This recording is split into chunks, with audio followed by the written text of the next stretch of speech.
Good morning, students. I welcome all of you in my maths class.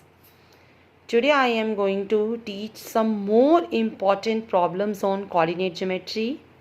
In the previous lecture, I taught you 5 main problems regarding your board exams. Today, in the continuation part of that video, I am going to teach about you some more important problems based on coordinate geometry. Let's start our second part of these important problems for board exams. Now I am going to read the question number 6 of extra questions for your board exams on coordinate geometry. The midpoint of the sides of a triangle are 2, 1, 1, 0 and -1, 3. Find the coordinate of the vertices of a triangle. आज वाले questions का level कल वालों से थोड़ा सा high हो जाएगा.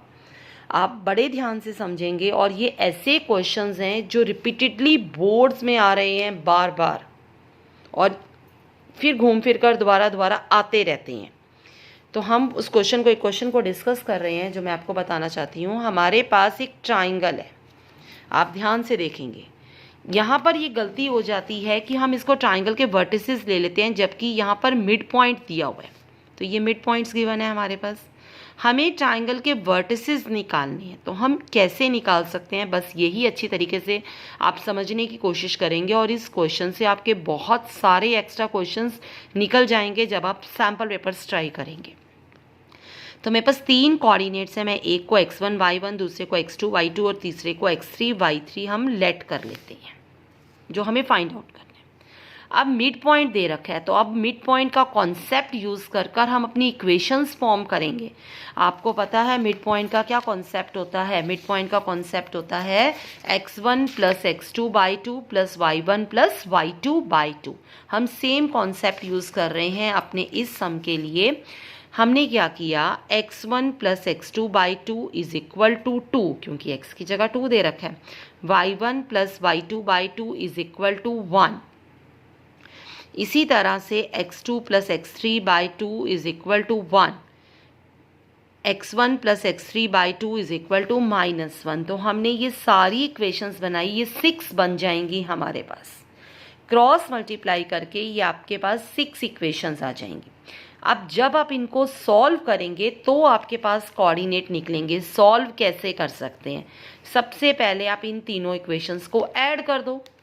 हर टाइम्स यहाँ पर 2 आ रहा है. Twice 1, twice 2, twice 3. तो यहाँ पर आ जाएगा 2x1 x2 + x3.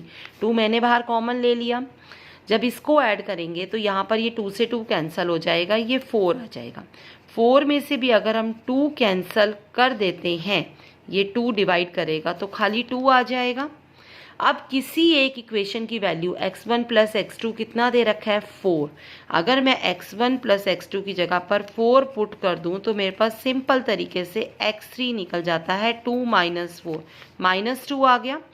अब x3 को मैं यहाँ भी पुट कर दूंगी तो x2 निकल जाएगा. यहाँ पुट कर दूंगी तो x1 निकल जाएगा.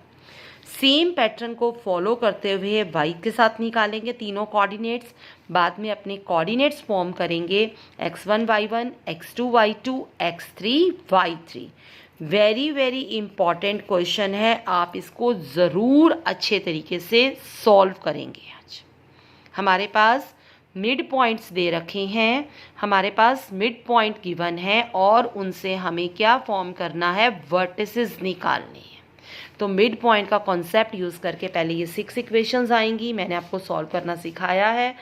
x के लिए सॉल्व करेंगे, सिमिलरली y के लिए सॉल्व करेंगे, फिर अपना ये कोऑर्डिनेट बनाएंगे. Now move to the seventh question. ये आपका ट्राई क्वेश्चन है. ये आप अभी क्लास वर्क में सॉल्व कर आप मुझे सेंड करेंगे. आप इसमें देखो क्या क्वेश्चन है, मैं आपको हिंट बताती हूँ. The line segment joining the points is trisected at the point. अब आपको पता है अच्छे तरीके से कि ट्राइसेक्टेड है. ये सम 2 बार निकालना है, 1:2 से और 2:1 से. ये 2 बार निकलेगा. P एंड Q के लिए लाइज ऑन अ लाइन. कि वो इस लाइन पर लाई कर रहे हैं, तो के की वैल्यू निकालो। पहले तो आप अपनी रेशो बनाकर रखेंगे पी पॉइंट के लिए और क्यू के लिए, उसके बाद आप इसको लाइन में पुट करेंगे, एक्स की जगह एक्स की वैल्यू, वाई की जगह वाई की वैल्यू, वहाँ से आपका के निकलेगा। मैं इसी के पैटर्न का एक लाइन वाला सम आपको कर कर दिखा रही हूँ, आप ध्यान से देखेंगे, उसकी हेल्प से आपका ये सम भी निकल जाएगा। पहले आप इसमें ट्राइसेक्टेड वाला कॉन्सेप्ट यूज़ करेंगे। ट्राइसेक्टेड आपको पता है, आपने क्या करना है, एक लाइन के 2 पॉइंट्स गिवन हैं, P के लिए 1:2 और Q के लिए 2:1 यूज़ करके आपने अपने पॉइंट्स फाइंड आउट करने हैं। और पॉइंट्स के बाद अगर लाइन दी होती है तो उसको कैसे यूज़ करते हैं, ये मैं आपको very very important 8th question में डिस्कस कर रही हूँ। आप यहाँ देखेंगे ध्यान से, हमारे पास एक find the ratio in which the line, देखो यहाँ पर भी लाइन दे रखी है, divides the line segment joining the points. इसमें खाली एक सिंगल पॉइंट है, उसमें ट्राइसेक्टेड से 2 पॉइंट्स निकलेंगे, तो 2 आंसर्स निकलेंगे आपके, 2 बार आपको सम करना है। चलते हैं इस सम पे। ए और बी पॉइंट है, हमें वो रेशो निकालनी है, तो मैंने रेशो m1 m2 मान ली, और पी पॉइंट मेरा xy। आपको पता है कभी भी रेशो वाला सम होता है तो हमें कौन सा फॉर्मूला यूज़ करना पड़ता है, सेक्शन फॉर्मूला। एक छोटा सा रिकैप ले लेते हैं। x का फॉर्मूला होता है m1 x2 plus m2 x1 over m1 plus m2। y का फॉर्मूला होता है m1 y2 plus m2 y1 over m1 plus m2। तो अब हमारे पास यहाँ से x के लिए फॉर्मूला अप्लाई करेंगे और y के लिए करेंगे, m1 8 m2 3। फॉर्मूले में आराम से वैल्यू पुट करके ये 2 वैल्यूज़ बन गई। बस ये जो 2 वैल्यूज़ आ गई हैं, आपने इनको इक्वेशन जो लाइन की दे रखी है, x की जगह x और y की जगह y को पुट करना है। सिंपल तरीके से मैंने यहाँ एलसीएम लिया, ये बाहर माइनस है तो अंदर साइन चेंज होकर प्लस का हो गया। सिंपल सॉल्व किया, m वाले एक तरफ m2 वाले एक तरफ, माइनस से माइनस कैंसिल हो गया, तो ये m1 के नीचे m2 आ गया, 2 के नीचे 3, तो रेशो निकल जाएगी 2:3। सेम इसी तरह से आपको इस क्वेश्चन में k की वैल्यू निकालनी है, तो 2 बार पुट करना है, एक बार p के कोऑर्डिनेट पुट कर देना और एक बार q के, तो फिर आपका k फाइंड आउट हो जाएगा। हाँ जी, now move to the 9th question. It's also a very very important question. सारे ही क्वेश्चन बेटा बहुत इंपॉर्टेंट है। आप ये देखेंगे जब आपका बोर्ड एग्जाम होगा तो इनमें से कितने क्वेश्चंस आपके पेपर में आ रहे हैं। वीडियो तो आप ही के पास रहने वाला है। आपने अगर मेरा चैनल सब्सक्राइब नहीं करा हुआ तो चैनल सब्सक्राइब कर लें। मैं बहुत सारे टेस्ट डालती हूँ, बहुत सारे MCQs डालूंगी चैनल पर, जो डायरेक्ट आप तक पहुँच जाएंगे आपको प्रैक्टिस के लिए। तो आप अपना चैनल सब्सक्राइब कर कर ज़रूर रख लेंगे, ताकि आपके पास हर चीज़ नोटिफिकेशन के साथ पहुंच जाए कि मैंने कौन सी चीज़ प्रैक्टिस के लिए डाली है। आप साथ के साथ प्रैक्टिस करें अपने बहुत अच्छे नंबर्स लेने के लिए। 9th क्वेश्चन, ए दे रखा है, बी दे रखा है, सी दे रखा है, are the vertices of triangle. इसमें वर्टिसेस हैं। Show that the length of median, अब हमें मीडियन का मीनिंग क्लियर होना चाहिए। मीडियन क्या होता है, ध्यान से देखेंगे। मीडियन होता है किसी भी ट्राइंगल की साइड के मिड पॉइंट को, साइड के मिड पॉइंट को अगर वर्टेक्स से ज्वाइन कर दिया जाए तो उस लाइन को क्या बोलते हैं, मीडियन।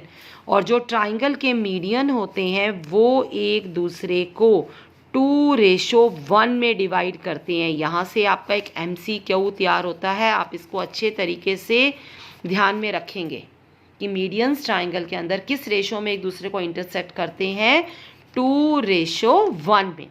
चलो ये बात मैंने आपको साथ के साथ समझा दी MCQ से रिगार्डिंग, लेकिन इस क्वेश्चन में तो हमें सिर्फ मीडियन यूज़ करना है। तो हमें वर्टेक्स ए है, तो ए के अपोजिट साइड का सबसे पहले हम मिड पॉइंट निकालेंगे। मैंने अभी बताया, आप ऐसे ही याद कर सकते हैं, मीडियन का फर्स्ट वर्ड M होता है और मिड पॉइंट का भी फर्स्ट वर्ड M होता है। तो जहाँ आपको मीडियन निकालना है वहाँ आपको क्या करना है, मिड पॉइंट। तो पहले हम मिड पॉइंट को यूज़ करके 0 + 4/2 और 0 + 2/2 इसको यूज़ करके हमने ये कोऑर्डिनेट निकाल लिए D के, किससे, मिड पॉइंट से, क्योंकि हम मीडियन निकाल रहे हैं। फिर अब हमें इसकी लेंथ निकालनी है, तो हमें कौन सा फॉर्मूला यूज़ करना है, डिस्टेंस फॉर्मूला। ये आपको अच्छे तरीके से पता ही है, x2 - x1 whole square plus y2 - y1 whole square. तो डिस्टेंस फॉर्मूला अप्लाई करेंगे तो हमारा आंसर आ जाएगा 4। Now move to the 10th question. Find the points which is 2/3 of the way. ऐसा एक सम हम लोगों ने 7.2 एक्सरसाइज का 8th क्वेश्चन भी करा है रेशो के लिए। मैंने कहा था बहुत ध्यान से देखना, यहाँ पर रेशो 2/3 है और ये हमारा सम गलत कर देगी अगर हम इस पॉइंट को नहीं देखेंगे। 2/3 का मतलब है ये पार्ट 2 है, पूरा पार्ट 3 है, तो हम इसमें से माइनस करके अपनी m1 m2 रेशो को पहले अलग अलग फॉर्म करेंगे, फिर अपना सम करेंगे। कौन सा फॉर्मूला लगाएंगे आगे? सम बहुत सिंपल है, हमें कौन सा फॉर्मूला यूज़ करना है? Section formula. x is equal to m1 x2 plus m2 x1 over m1 plus m2, y is equal to m1 y2 plus m2 y1 over m1 plus m2। हम इसमें value put करेंगे, आराम से जब solve करेंगे तो हमारे पास coordinate निकल जाए। इस पॉइंट में सिर्फ यही समझने वाला पॉइंट था कि 2/3, सीधा 2 और 3 नहीं लेना, 3 में से 2 को माइनस करके रेशो बनानी है 2:1। अब मैंने कुछ और क्वेश्चंस आपके लिए कुछ और क्वेश्चंस मैंने आपके पास के लिए लिखे हैं जो बहुत इम्पॉर्टेंट हैं। ये आपके 5 क्वेश्चंस हैं। आज आपका होमवर्क यही रहेगा, आप इन क्वेश्चंस को करेंगे अच्छे तरीके से। मैंने यहाँ पर जो क्वेश्चन मुझे थोड़ा सा लगा है कि आपको नहीं पता लग सकता, मैंने उस क्वेश्चन को थोड़ा सा हिंट भी दिया है, उसको एक्सप्लेन किया है। रीड करते हैं, प्रैक्टिस के लिए क्वेश्चंस हैं ये आपके। Find the distance of the point -3 4 from the x axis. अब एक ही पॉइंट दे दिया और एक्स एक्सिस की बात करिए, तो हम क्या करेंगे? आपको पता है ये आपकी ग्राफ की फॉर्मेशन है। एक्स एक्सिस पर एक्स की तो वैल्यू यही रहेगी, लेकिन वाई 0 हो जाएगा। वाई की एक्सिस यही वैल्यू, एक्स 0 हो जाएगा और वाई की वैल्यू आ जाएगी 4। तो हम इसी पॉइंट से 2 पॉइंट और बना सकते हैं एक्स एक्सिस और वाई एक्सिस पर। जब एक्स एक्सिस बनाएंगे तो वाई की जगह 0 रखेंगे और जब वाई एक्सिस बनाएंगे तो एक्स की जगह पर 0 रखेंगे। आपको बहुत अच्छे तरीके से पता है, ये मैंने आपको पॉइंट करवा रखा है। एक्स एक्सिस पर x 0, वाई एक्सिस पर 0 y। अब जब ये पॉइंट निकल जाएगा तो अब इन दोनों के लिए आपने डिस्टेंस फॉर्मूला निकालना है, तो आपका आंसर आना चाहिए 4 यूनिट्स। अगले सेकंड क्वेश्चन के 2 पार्ट हैं, आपको जस्टिफाई करना है, ट्रू या फॉल्स बताना है और अपने आंसर को जस्टिफाई करना है। जस्टिफाई का मतलब आपको पहले सम कंप्लीट सॉल्व करना पड़ेगा, तभी आप जस्टिफिकेशन दे सकते हैं।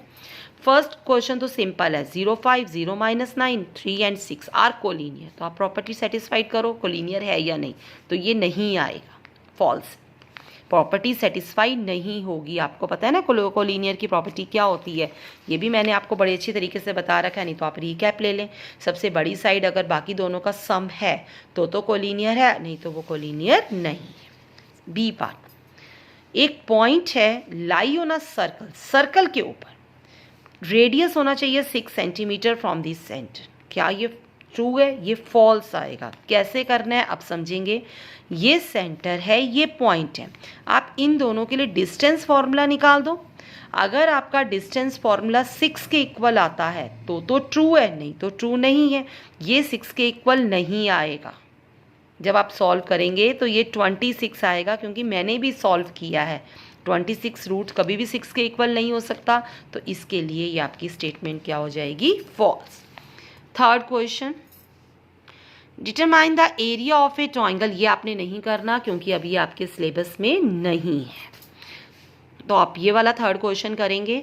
Find the value of A for which the point, ये पॉइंट दे रखा है, is a mid point of a line segment joining the point. ये आप निकाल लेंगे।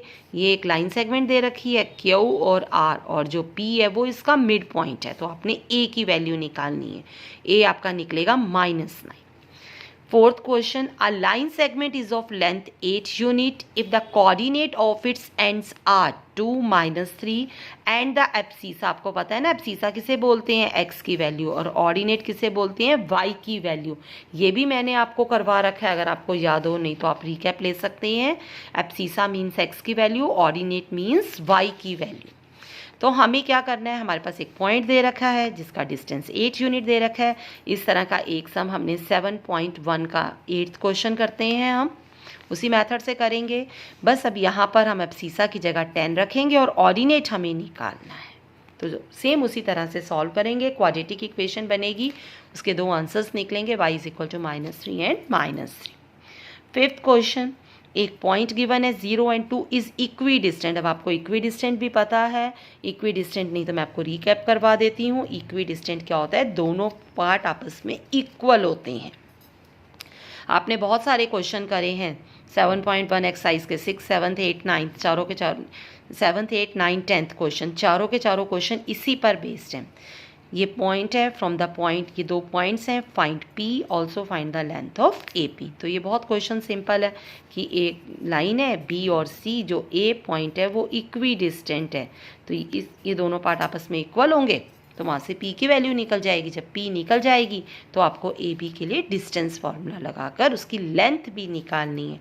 कभी भी लेंथ निकालनी होती है तो डिस्टेंस फार्मूला लगाते हैं। थैंक्स।